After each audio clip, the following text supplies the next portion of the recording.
ہم سوچتے ہیں کہ اگر ہم لوگوں کو خوش کریں گے تب ہی ہم خود بھی خوش رہ سکیں گے، لیکن سچ بات پتہ ہے کیا ہے؟ کہ لوگ کبھی بھی خوشی کا ذریعہ نہیں بن سکتے۔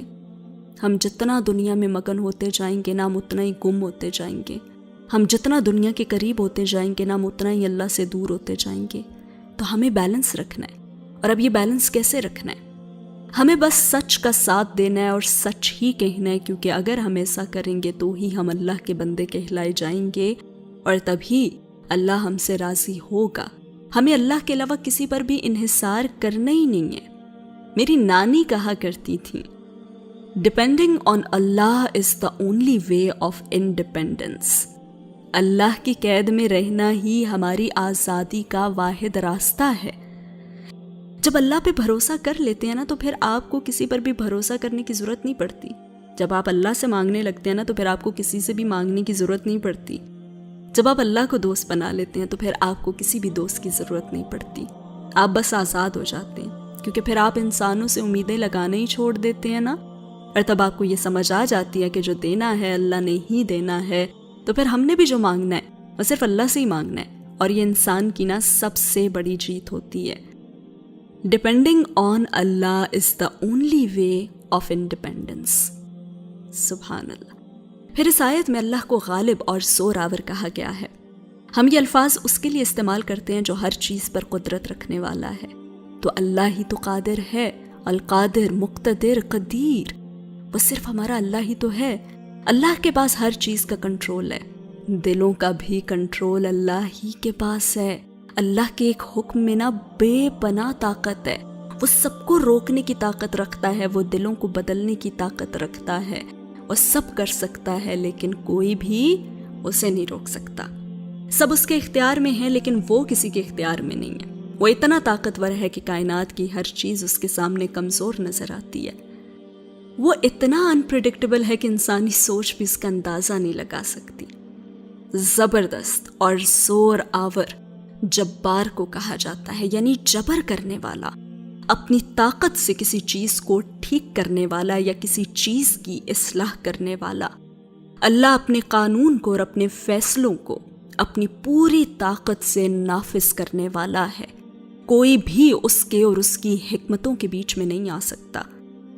آیت کے آخری حصے میں انسان کا ذکر آتا ہے، یعنی اللہ کہتا ہے کہ بڑائی صرف میری ہے۔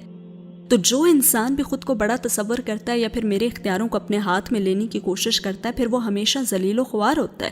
اور جو لوگ اللہ کی ذات میں کسی اور مخلوق کو شریک ٹھہراتے ہیں، استغفر اللہ، وہ جھوٹ بولتے ہیں، کیونکہ انسان، جنات، جانور، کوئی بھی اللہ کا شریک نہیں ہو سکتا۔ ساری تعریفیں اور ساری طاقتیں صرف اللہ کی ہیں، کوئی اور کبھی بھی ان کا حقدار نہیں بن سکتا، چاہے وہ آپ کی نظر میں پھر کتنا ہی نیک کیوں نہ ہو۔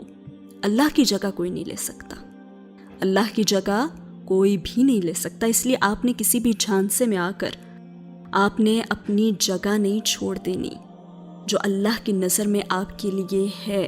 آپ نے کسی کی باتوں میں نہیں آنا، آپ نے صرف اور صرف اللہ پہ یقین رکھنا ہے۔ یاد رکھیں کہ ہر وہ جگہ رسوائی کی جگہ ہے جو اللہ کی جگہ کسی اور کو بٹھانے کے لیے خالی کی جاتی ہے۔ اپنے دل کو نا آپ نے شرک سے پاک رکھنا ہے اور یہ خیال رکھنا ہے کہ اس میں رہنے کا حقدار صرف اللہ ہے۔ تو آپ نے اس جگہ کو ہمیشہ اسی کے لیے رکھنا ہے۔ آپ اس کی جگہ کا خیال رکھیں گے تو وہ آپ کی جگہ کا بھی خیال رکھے گا، اس دنیا میں بھی اور اس دنیا کے بعد بھی۔ سورہ 76 آیت نمبر 30۔ اور تمہارے چاہنے سے کچھ نہیں ہوتا جب تک اللہ نہ چاہے۔ ہم دعائیں مانگ سکتے ہیں، ایمان رکھ سکتے ہیں، خواہشیں کر سکتے ہیں، لیکن انہیں سچ کرنے کی طاقت صرف اللہ کے پاس ہے۔ اور شاید ہم سب کو یہ سمجھنے کی نا بہت ضرورت ہے کہ اللہ کی مدد کے بغیر ہم خود سے کچھ بھی نہیں کر سکتے۔ اللہ کے حکم کے بغیر تو ایک پتا بھی نہیں ہل سکتا، تو پھر اس کے حکم کے بغیر ہم کچھ کیسے کر سکتے ہیں بھلا؟ اس کا مطلب یہ نہیں ہے کہ ہم برائی بھی اللہ کے حکم سے کرتے ہیں۔ اس کا مطلب یہ ہے کہ ہم کوئی بھی اچھائی تب تک نہیں کر سکتے جب تک اللہ ہمیں اسے کرنے کی ہمت نہ دے۔ ہم کوئی بھی برائی تب تک چھوڑ نہیں سکتے جب تک اللہ ہمیں اسے چھوڑنے کی توفیق نہ دے۔ ہم روزمرہ کے کام تب تک نہیں کر سکتے جب تک اللہ ہماری مدد نہ کرے۔ یہی ایسا مقام ہے جہاں ہماری طاقتیں تو ختم ہو جاتی ہیں، جہاں ہمیں احساس ہوتا ہے کہ ہم تو کچھ بھی نہیں ہیں اور ہمارے پاس بھی کچھ نہیں ہے۔ ہم سوچتے ہیں کہ ہم جو کام کسی بھی مدد کے بغیر کر رہے ہیں وہ اس لیے کر رہے ہیں کیونکہ ہم وہ کر سکتے ہیں، لیکن سچ یہ ہے کہ ہم وہ اسی لیے تو کر رہے ہیں کیونکہ اللہ ہماری مدد کر رہا ہے۔ جو چیزیں آپ کے لیے آسان ہیں وہ دراصل آسان اسی لیے کیونکہ اللہ نے انہیں آپ کے لیے آسان کیا ہوا ہے۔ آپ کے پاس کوئی خاص طاقت نہیں ہے، اس لیے آپ نے کبھی بھی یہ نہیں سوچنا کہ آپ جو کرتے ہیں وہ آپ کی خاصیت ہے، کیونکہ حقیقت میں وہ کام آپ اللہ کی خاصیت کی وجہ سے کرتے ہیں، اللہ کی خاص پاورز کی وجہ سے کرتے ہیں۔ آپ کچھ بھی نہیں کر سکتے اگر اللہ آپ کو نہ کرنے دے، تو آپ تو ہل بھی نہیں سکتے اگر اللہ آپ کو اجازت نہ دے، آپ تو دیکھ بھی نہیں سکتے اگر اللہ آپ کو دیکھنے کی صلاحیت نہ دے، آپ تو سوچ بھی نہیں سکتے اگر اللہ آپ کو سوچنے کی طاقت نہ دے۔ کتنی ویسے حیرت کی بات ہے نا کہ جن چیزوں میں آپ ایکسپرٹ ہیں، اگر اللہ آپ کو اجازت نہ دے تو آپ وہ بھی نہیں کر سکتے، آپ وہ بھی کرنا بھول جائیں گے۔ ارے ہم تو پانی کا ایک قطرہ بھی حلق سے اتارنے کے لیے اللہ کے محتاج ہیں۔ سورہ 82 آیت 26 اور آیت 78، سورہ 82 آیت 26 اور آیت 78۔ اللہ ہی ہے جس نے مجھے پیدا کیا اور وہی ہے جو میری رہنمائی کرتا ہے، وہی ہے جو مجھے کھلاتا اور پلاتا ہے، اور جب میں بیمار ہوتا ہوں تو مجھے شفا دیتا ہے، جو مجھے موت دے گا اور پھر سے زندہ کرے گا، وہی ہے جس سے میں متوقع ہوں کہ وہ جزا کے دن مجھے معاف کر دے گا۔ صرف اللہ عبادت کے لائق ہے۔ جب اللہ نے ہی ہم سب کو بنایا ہے اور ہمیں بنانے میں کسی اور کا حصہ ہے ہی نہیں، تو پھر عبادتوں میں کسی اور کا حصہ کیوں؟ جب اللہ ہی ہمارا خالق ہے تو پھر اس کے علاوہ کوئی اور ذات کیسے ہماری عبادتوں کی مستحق ہو سکتی ہے؟ جیسے آپ کو جن ماں باپ نے پیدا کیا ان کا آپ پہ سب سے زیادہ حق ہے نا، کیونکہ انہوں نے آپ کو پالا ہے، انہوں نے آپ کی تربیت کی ہے، انہوں نے آپ کی اچھی پرورش کے لیے اپنا خون پسینہ بہایا ہے، انہوں نے اپنے خوابوں کو مار کر آپ کے خوابوں کو پورا کیا۔ تو پھر سوچیں کہ اگر کسی دن آپ سے کوئی اور دو لوگ آ کر کہیں کہ ہم آپ کے ماں باپ ہیں، تو کیا آپ انہیں اپنے ماں باپ مان لیں گے، یا ان کے یہ کہنے سے وہ واقعی آپ کے ماں باپ کی جگہ لے لیں گے؟ نہیں، کیونکہ وہ کبھی بھی آپ کے اصلی ماں باپ کو ریپلیس کر ہی نہیں سکتے۔ ہر کسی کی اپنی ایک خاص جگہ ہوتی ہے، اور اس جگہ پہ آپ بہتر سے بہترین کو بھی لا کر بٹھا دیں گے نا، پھر بھی اس کے اصل حقدار کی کمی کبھی بھی پوری نہیں ہو سکتی۔ وہ بچے سب سے زیادہ دنیا میں سفر کیوں کرتے ہیں جن کے ماں باپ یا انہیں چھوڑ کر چلے جاتے ہیں، یا پھر جو منہ بولے ماں باپ کے ساتھ رہتے ہیں؟ کیونکہ جو ان کے سگے ماں باپ کی جگہ ہوتی ہے نا، وہ بس انہی کی ہوتی ہے، کوئی دوسرا آ کر اس کی کمی کو نہیں پورا کر سکتا یا اس جگہ کو نہیں بھر سکتا۔ بالکل اسی طرح جب ہم اللہ کی جگہ کسی اور کو دے دیتے ہیں نا، تو وہ جگہ بھی ویسی کی ویسی خالی ہی رہتی ہے، اور آپ کو کبھی بھی سکون نہیں مل پاتا۔ جیسے آپ کے سگے ماں باپ کی طرح آپ سے کوئی بھی محبت نہیں کر سکتا نا، ویسے ہی آپ کے حقیقی اللہ کے سوا کوئی بھی آپ کو سکون نہیں دے سکتا۔ جیسے آپ اپنے سگے ماں باپ کی جگہ کسی اور کو کبھی بھی مکمل طور پر نہیں دے سکتے، ویسے ہی آپ کے اللہ کی جگہ بھی کوئی بھی نہیں لے سکتا۔ کوئی بھی دوسری ہستی ہماری محبت کے کیسے لائق ہو سکتی ہے جب ہمیں پیدا کرنے میں اس کا کوئی ہاتھ ہی نہیں ہے؟ مخلوق کو بس اپنے خالق کی بندگی کرنی چاہیے، یہ غیر خالق کی بندگی کیوں کرنی؟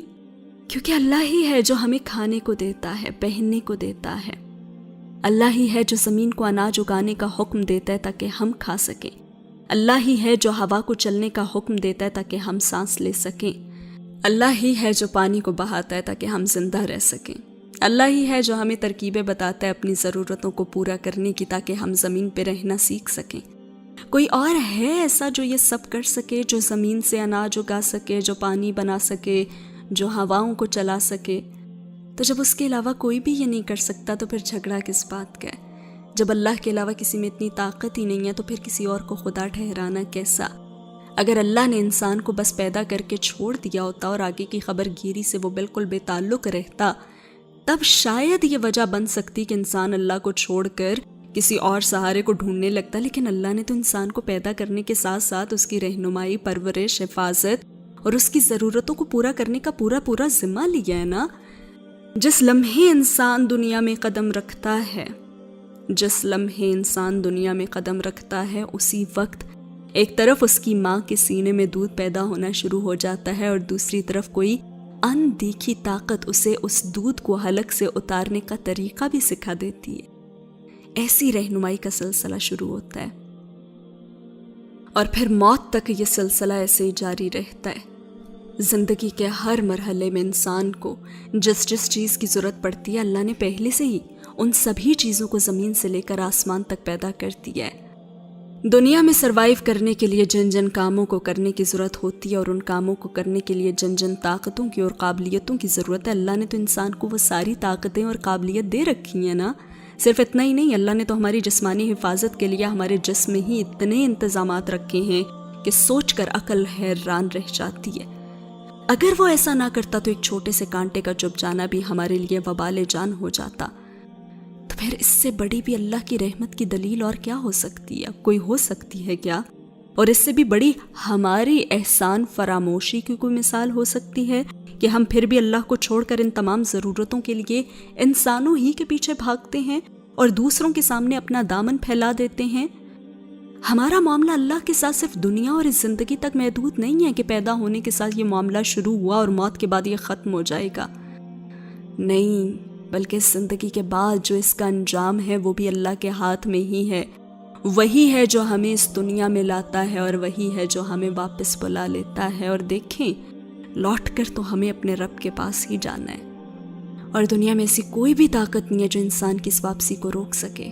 آج تک کسی بھی دوا اور کسی بھی طبیب اور کسی بھی دیوتا کی مداخلت اس ہاتھ کو پکڑنے میں کامیاب نہیں ہو سکی جو انسان کو یہاں سے نکال لے جاتا ہے۔ یہاں تک کہ وہ انسان بھی جنہیں معبود بنا کر دوسرے انسان دنیا میں پوجتے ہیں نا، وہ بھی خود اپنی موت کو ٹال نہیں سکتے۔ صرف اللہ ہی ہے جو فیصلے کرتا ہے، جو فیصلہ کرتا ہے کہ کس کو کب واپس بلانا ہے، اور اللہ ہی ہے جو موت کے بعد یہ فیصلہ کرے گا کہ اب انسانوں کو کب پھر سے اٹھانا ہے اور کب ان کا حساب لینا ہے۔ اور جب حساب کا وقت آنا ہے تب بھی کوئی کسی کو نہیں بچا سکے گا اور نہ ہی خود بچ سکے گا۔ پھر وہی اکیلا خدا ہی اپنی عدالت کا قاضی و حاکم ہوگا، کوئی دوسرا اس کے اختیارات میں ذرہ برابر بھی شریک نہیں ہوگا۔ سزا اور جزا تب صرف اسی کے ہاتھ میں ہوگی، اور کسی میں بھی اتنی طاقت نہیں ہوگی کہ جس کو اللہ سزا کا حقدار ٹھہرا دے کوئی دوسرا اسے بخشوا کر لے جائے، یا جسے وہ بخشنا چاہے اسے سزا دلوا سکے۔ اس روز تو وہ لوگ بھی اللہ کے فضل کے آس میں بیٹھے ہوں گے جنہیں دنیا میں بخشش کا ذریعہ سمجھا جاتا تھا۔ تو پھر اس سے بڑا خسارہ ایک انسان کے لیے اور کیا ہو سکتا ہے کہ وہ اپنی قسمت بدلنے کے لیے ان کی طرف رجوع کرے جن کے اختیار میں نہ اب کچھ ہے اور نہ ہی بعد میں کچھ ہوگا۔ سورہ 21 آیت 23، وہ اپنے کاموں کے لیے کسی کے آگے جواب دہ نہیں ہے لیکن سب اس کے سامنے جواب دہ ہیں۔ ہم اس دنیا میں جو بھی کریں گے ہم اس دنیا میں اس کے لیے جواب دہ ہوں گے۔ ہم اس دنیا میں جو بھی کریں گے نا، ہم اس دنیا میں اس کے لیے جواب دہ ہوں گے۔ ہر چیز کے اپنے کانسیکوینسز یعنی نتائج ہوتے ہیں۔ اگر آپ اچھا کام کرتے ہیں تو آپ کو اس اچھائی کا بدلہ دیا جائے گا، اور اگر آپ کوئی برا کام کرتے ہیں تو آپ کو اس برے کام کا بدلہ بھی دینا ہوگا۔ لیکن اللہ جزا اور سزا کے پہلوؤں سے آزاد ہے۔ آپ اللہ سے یہ نہیں پوچھ سکتے کہ اللہ نے آپ کے ساتھ ایسا کیوں کیا ہے۔ آپ اس سے اس کے کام کے حوالے سے پوچھ گچھ نہیں کر سکتے کہ وہ کون سا کام کیوں کرتا ہے۔